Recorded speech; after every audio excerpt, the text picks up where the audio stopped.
좌표 평면에 t축으로 설정해서 편의상 y는 ft라는 함수를 그려보겠습니다. 변수 t예요. 그리고요, t가 a일 때부터 t가 b일 때까지 다음 다시 얘기를 합니다. 자, 여기에 y는 fx라는 함수를 그릴 거고요. x축이고요. 당연히 y축이죠. x가 a일 때부터 b일 때까지 다음 함수와 x축에 의해 둘러싸인 이 부분의 넓이를 구해볼까 합니다. 곡선으로 둘러싸인 부분의 넓이를 구해볼 겁니다. 이때 첫 번째 못 구해요.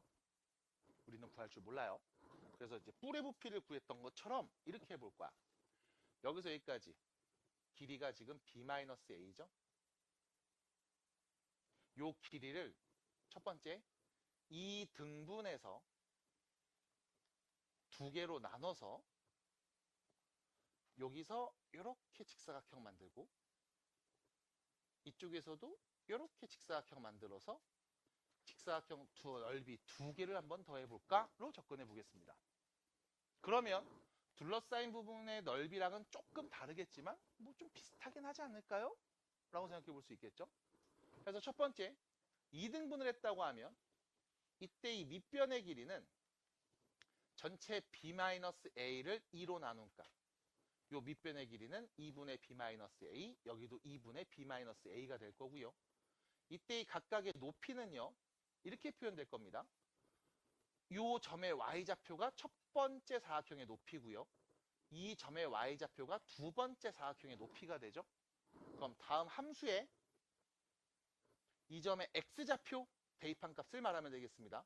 참고로 이 점의 x좌표는요, a에서 요 밑변 길이만큼 오른쪽으로 한번 갔어요. 그래서 f함수에 a 플러스 2분의 b-a를 대입하면 높이가 나올 겁니다. 두 번째 높이는요, f함수에 a 플러스 2분의 b-a만큼 두 번 간 친구를 대입하면 되겠죠. 여기서 2분의 b-a만큼 한 번, 두 번 갔을 때 대입해서 나오는 함수값. 그래서 보시면 알겠지만 정리하면 b는 값 나오는 겁니다. 그럼 이때 넓이는 두 사각형 넓이의 합이겠죠? 둘이 곱하고 둘이 곱해서 더한 값. 그럼 2분의 b-a를 공통인수 앞으로 끄집어내서요. fa 더하기 2분의 b-a, fa 더하기 2분의 b-a 두 개. 이렇게 쓰시면 되겠음. 자, 2등분해서 사각형 넓이 두 개를 더했습니다.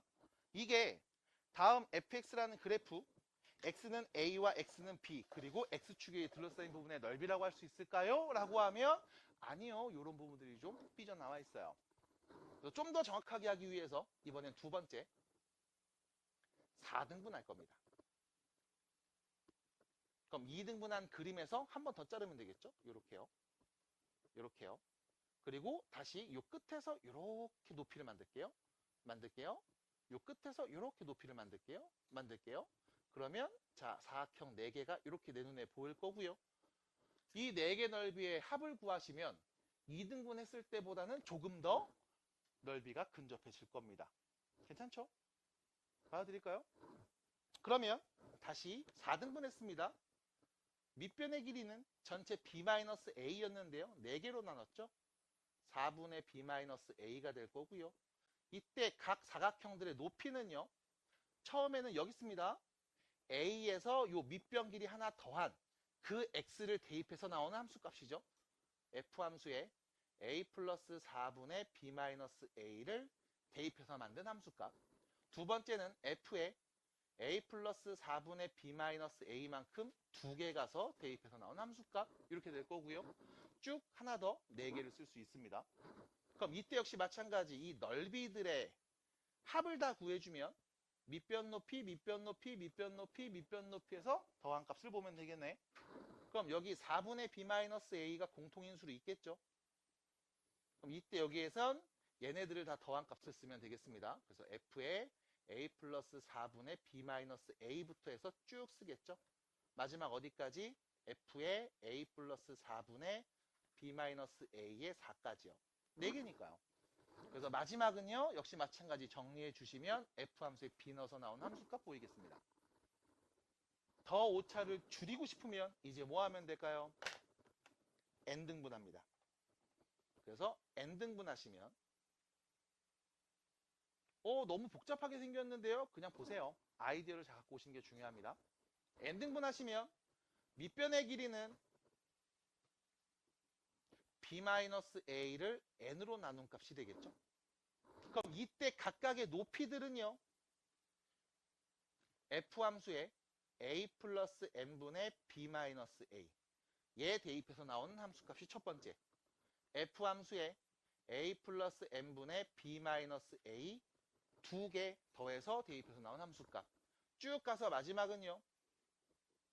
f함수에 a 플러스 n분의 b-a n번. 됐죠?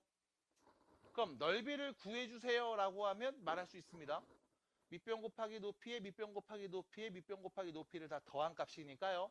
이제 왼쪽에다 써볼 거예요. 이때 넓이는요. n분의 b-a 공통인수 앞으로 끄집어내고요. 그 다음 여기에는요. 이 높이들을 다 더한 값 쓸 겁니다. 이때 이 더한 값을 시그마로 표현해 볼게요. 시그마 k는 1부터 n까지 f a 플러스 n 마이너스 b 빼기 a k라고 쓰시면 되겠죠. 그래서 k가 1이면 첫 번째 높이, 2면 두 번째 높이, 마지막 n으면 n번째 높이가 나올 겁니다. 이게 n등분했을 때 사각형 넓이의 총합. 괜찮죠? 외울 필요는 없습니다. 그냥 이렇구나 이해하시면 돼요. 자, 여기서 문제. 이 앞에 리미트 n을 무한대로 보내야지 라고 하면 몇 등분했을 때? n등분했을 때. 그러면 이 사각형이 계속 작아지니까 결과적으로 이 중간에 있던 요 오차들이 점점 줄어들겠죠? 그럼 얘를 계산하면 우린 뭘 말할 수 있다? x는 a부터 b까지 다음 함수와 x축에 의해 둘러싸인 부분의 넓이를 말할 수 있다. 괜찮을까요? 이게 정적분의 시작입니다. 그래서 예전에는 정적분이라는 말을 쓰기 전에는 이런 식으로 곡선과 어떤 직선에 의해 둘러싸인 부분의 넓이 혹은 우리가 모르는 이런 호수들, 이렇게 울퉁불퉁하게 생긴 호수들의 넓이 이런 것들을 구했어요. 어떻게 해요? 비슷합니다. 사각형으로 만들어서 각 사각형 넓이들을 다 더한 다음 이거를 몇 개로? n개로 쪼개면 그리고 n을 무한대로 확장하면 그러면 넓이가 되겠지? 라고 매번 얘기했고 매번 계산했습니다. 해서 이 식을 한 번만 더 이쁘게 정리해주면 리미트 시그마 붙여서 실수배 안에 넣어버릴게. 리미트 n이 무한대가 될 때 시그마 k는 1부터 n까지 f a 플러스 n분의 b-a k 곱하기 n분의 b-a 이렇게 표현을 했어요. 그리고 매번 계산을 했습니다. 그러다 문득 리만이라는 아저씨가 생각을 해본 거지. 이거를 매번 계산하는 게 너무 귀찮으니까 좀 좋은 방법은 없을까라고 해서 이것저것 생각을 해봅니다. 그래서 나오는 이야기. 다시 함수 그립니다. 이번엔 여기를 t라고 표현할 거고 y로 표현할 거고요. 여기에 y는 ft라는 함수를 그려볼게요. 상황은 비슷합니다. 여기 t에다가 a 넣었을 때부터 t에다가 x 넣었을 때까지 다음 t축과 함수에 의해 둘러싸인 부분의 넓이에 대해서 얘기해 볼래. 자, 여기 x로 볼게요. 미안합니다. 이렇게요. 그럼 이때 하나만 딱 정의하고 넘어갈 거야. a부터 x까지 다음 함수 그래프와 t축에 의해 둘러싸인 이 부분의 넓이를 우리는 지금부터 sx라고 정의해 보겠습니다. a부터 x까지의 넓이를 그냥 sx라고 할게요. 발음 괜찮았죠? sx. 됐죠? 그럼 이때 오른쪽으로 내가 이번에 h만큼 더 가야지 라고 하면 이때 이 점의 t좌표는 x 플러스 h라고 할 수 있을 거고요. 그럼 a부터 x 더하기 h까지의 넓이를 구해주세요. 라고 하면 이 전체 넓이는 우린 이렇게 말할 수 있겠죠. s, x 더하기 h요. 그럼 자연스럽게 오른쪽으로 h만큼 더 이동했을 때 확장된 요 넓이를 언급할 수 있습니다. 이 넓이는요, 전체 넓이에서 왼쪽 넓이를 빼면 되겠네요. 그래서 전체 넓이 s, x 더하기 h에서 s, x를 뺀 값. 하나 더, 그리고 이 넓이의 범위를 언급할 수 있습니다. 왜? 어차피 요 파란색 빗금친 부분의 넓이는, 자, 편의상 올라가게 그렸어요. 이렇게 생긴 직사각형보다는 크거나 같을 거고, 이렇게 생긴 직사각형보다는 작거나 같겠죠? 그럼 이때 이 직사각형의 넓이를 우린 이렇게 말해 보겠습니다. 밑변 길이는 h고요. 높이는요, 나도 몰라요. 대신 확실한 게 있어요. x부터 x 더하기 h까지의 이 구간에서 나오는 함수값 중에 가장 작은 애, 걔를 높이로 설정하면 이 구간은 얘보다 크거나 같을 겁니다.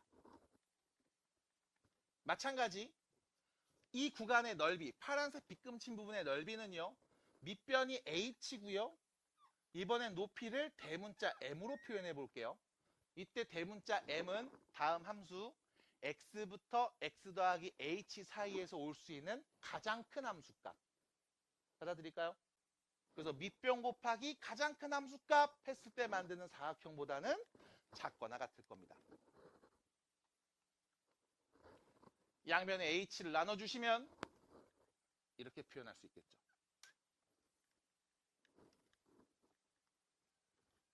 어서 와요. 그리고 계속 얘기해 봅니다. 이 표현. 평균 변화율이네요. 눈에 보여요? 평균 변화율이네요. 그럼 이때 우리는 리미트 h가 0으로 갈 때 평균 변화율이죠. h분의 s, x 더하기 h 빼기 s, x는 어디에 수렴할 수 있을까라고 물어본다면 샌드위치 정의를 이용해서 말해볼 겁니다. 왜? 어차피 얘랑 얘 사이에 있으니까. 자, 이 친구 리미트 h가 0으로 갈 때 m 뭐였어요? 이 구간에서 가장 작은 함수값이었습니다. 그럼 봐봐. h가 0으로 가면 이 구간을 관찰하는데 h가 0이래. 그럼 오른쪽으로 거의 안 간다는 얘기겠죠? 맞나요? 그 말은 무슨 뜻? 그냥 x 넣었을 때 나오는 함수값이 될 겁니다. 마찬가지 리미트 h가 0으로 갈 때 m입니다. 이 대문자 m은요. x부터 x 더하기 h까지의 이 구간에서 가장 큰 함수값이었죠. 그럼 여기 있는 함수들 보면서 제일 큰 함수값을 말했는데 h가 0으로 간다는 얘기는 요 오른쪽으로 거의 이동하지 않는다는 얘기일 거야. 그 말은 그냥 x 넣어서 나오는 함수값을 말하겠네요. 그럼 h가 0으로 갈 때 얘도 fx에 수렴하고요. 얘도 fx에 수렴하니까요. h가 0으로 가면 다음 값도 어디에 수렴한다?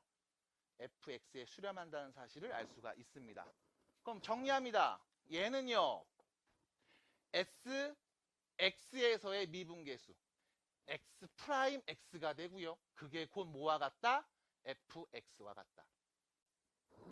됐죠? 그럼 여기서 s의 도함수가 fx네요. 그러면 sx는요. 우리는 뭐 하면 돼? fx를 뭐해서?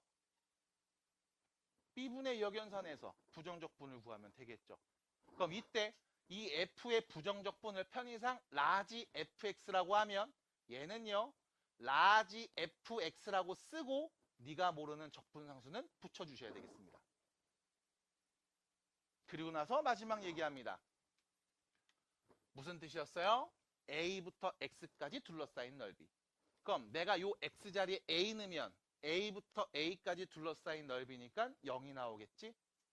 그럼 내가 여기 x자리에 a를 넣어주시면 0이 나옵니다. 라지 fa 플러스 c가 0이라는 사실을 알 수 있고요. 그럼 우리는 c 대신에 마이너스 라지 FA를 넣으면 되겠다. 그래서 결론 SX는요. 라지 FX 마이너스 라지 FA로서 연산을 할 수 있구나. 무슨 뜻? 다음 Y는 FT 함수를 X는 A부터 X까지 둘러싸인 부분 넓이 구했을 때 이때 우리는 이 함수를 뭐해서 부정적분해서 X 대입한 값에서 A 대입한 값을 빼면 되겠다. 그럼 우리는 이 표현을 다시 이쪽으로 갖고 와서 얘기할 수 있겠죠? 됐습니까? 그러면 원래는 리미트 시그마 정리해서 다 풀었던 이 함수의 극한 내용을 단순하게 이렇게 바꿀 수 있는 겁니다. F 함수를 적분해서 B 대신 X 대신 B로 바뀌었죠? B 대입한 값에서 A 대입한 값을 빼면 되겠구나. 미분의 역연산 표현 이용하면 되겠구나. 사실 적분이라는 표현은 요거에서 먼저 쓰였습니다. 쌓을 적자에 나눈 분자죠. 그래서 뭐에? 나눠서 쪼개는 이 과정을 적분이라고 했는데 얘를 미분의 역연산으로 표현할 수 있네. 그럼 이제 미분의 역연산 표현도 그냥 적분이라는 말로 써볼까? 구별합니다. 부정적분, 범위가 없어요. 미분의 역연산. 정적분, 어디부터 어디까지 우리 넓이 구할 건데 그때는 지금처럼 표현합니다. 그래서 기호 인테그랄이라는 기호는요. 여기서 나온 거예요. S를 시그마 S입니다. S를 앞에 L이랑 붙었네. 위아래로 늘려야지. 그래서 인테그랄. 어디서부터? A에서부터 B까지. 다음 함수 그래프를 적분해주면 정적분해주면 이때 값이 바로 얘랑 같은 거고 우리는 얘를 이렇게 연산하면 되겠다. 그래서 여러분들 교재에 115페이지에 있는 이야기가 왜 저렇게 나왔어요? 이 표현입니다. 그래서 미분의 역연산인데 인테그랄 리미트 시그마를 결합해서 만든 기호 왜 씁니까? 둘의 관계를 가지고서 엮었습니다. 해서 최초에는 미분의 역연산 표현은 미분의 역연산 표현 그대로 지금처럼 구분구적법을 이용해서 넓이 구하는 과정은 넓이 구하는 과정 그대로였습니다. 이거를 리만이라는 아저씨가 잘 엮어서 둘의 관계를 관찰했고요. 그때부터 우리는 적분을 두 개로 나눠서 부정적분, 정적분이라고 표현하고 이때 정적분 A부터 B까지 다음 함수에 의해 둘러싸인 이 부분을 이렇게 계산할 수 있겠다라고 말하는 거야. 납득이 될까요? 그래서 원래는 이렇게 리미트 시그마로 어렵게 계산했던 내용들을 이제 여러분들은 단순히 미분의 역연산을 통해서 빠르게 계산할 수 있고 이제야 비로소 사람답게 살 수 있게 되었다라는 이야기였습니다. 괜찮을까요? 들었을까요? 자, 하나 더. 이 표현 한 번만 더 얘기할 거예요. 아저씨는 지금 그림을 그릴 때 X축 위에다 그렸습니다. 그 이유는 뭐 때문이냐? 양수로 표현하려고 그랬어요. 그럼 양수로 표현한다는 게 무슨 말입니까? 라고 하면 처음 요거 봐주셔야 돼. 이게 뭔데? F에 대입한 함수 값이랑 밑변을 계속 곱했죠. X축 위에 있으면 이 함수 값이 뭐로 나와? 양수로 나와. 해서 시그마 다 더해. 리미트 n 무한대로 보내. 계속 양수 값입니다. 그래서 A에서 B까지 이 함수에 의해서 X축과 둘러싸인 부분이 넓이가 양수로 바로 나옵니다. 그럼 만약 fx 그래프가 지금처럼 x축 아래 이렇게 그려져 있으면 원래 계산했을 때 결과는 뭐였다? 함수값을 계속 대입해서 곱하고 있었네. 음수로 나옵니다. 그래서 정적분을 했을 때 x축 아래에 있는 부분이 보인다면 음수로 나올 거예요. 그래서 얘를 우리는 수학적 넓이라고 표현을 하고요. 부호는 딱히 상관이 없습니다. x축 위에 있으면 양수로 밑에 있으면 음수로 표현된다 라고 이해해 주시면 돼요. 문제는 그냥 직선이 나왔을 때는 넓이 바로 구하셔도 상관없어요. 하지만 곡선으로 나왔을 때 그때는 꼭 정적분 개념을 이용해서 얘기해 주셔야 됩니다. 그래서 미분의 역연산을 가지고 이제 넓이를 구하는 게 가능해졌다. 여기까지가 첫 번째 지난 시간에 했던 이야기들이죠.